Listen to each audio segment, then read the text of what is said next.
do you remember that there was this sort of public appeal for those people that hadn't actually claimed to go and try and find if they had the vouchers and to actually cash them in effectively?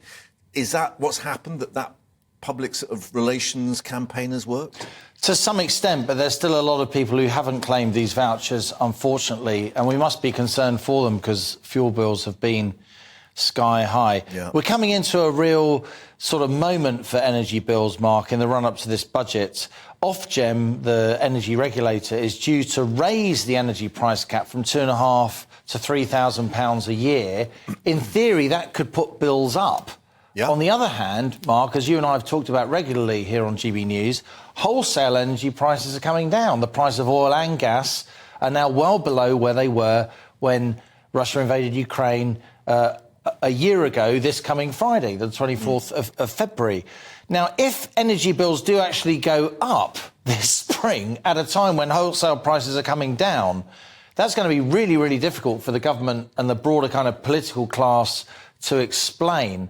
And it will revolve around something that I've been writing about recently. The Telegraph this weekend. Sort of marginal cost pricing, the idea that because there's intermittency from renewables, sometimes the price of energy goes up because they have to, at short notice, fire up gas-fired power stations, even coal-fired power stations. And then the rules under privatisation and since have been that all providers then get that amount of money, and then the energy companies actually sell us the energy. They then have to pay more.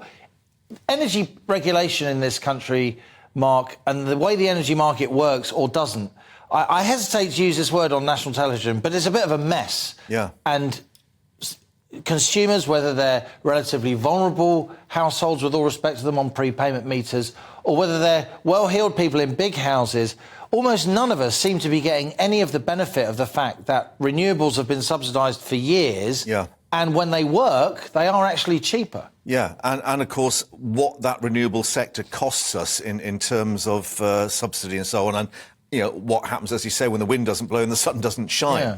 Yeah. Given that, where's your estimate on where we're going to be in this next year? Because it's not just houses, but businesses as well are trying to do their sums on what their energy consumption bill will be. And at the moment, it seems, you know, it's still up there, isn't it? So we are now in the run-up to the March 15th budget, and it's going to be a really important budget because, quite frankly, the country has been through the economic ringer, if you like.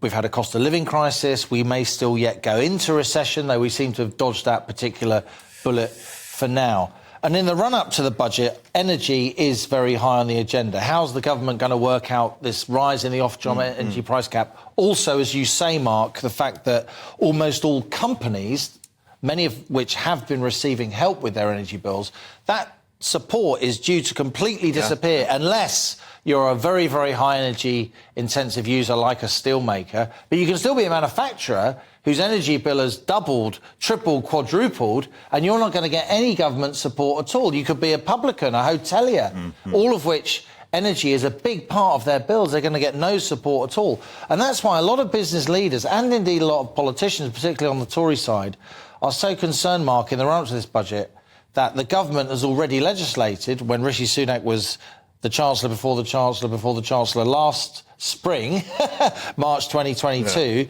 that budget said in March 2023, corporation tax is going to go up from 19 to 25%. And there is now a very serious campaign going on, letter writing, public acclamation by leading Conservative backbenchers and backbench kind of lobby groups, the European Research Group, the No Turning Back Group, the Conservative Growth Group.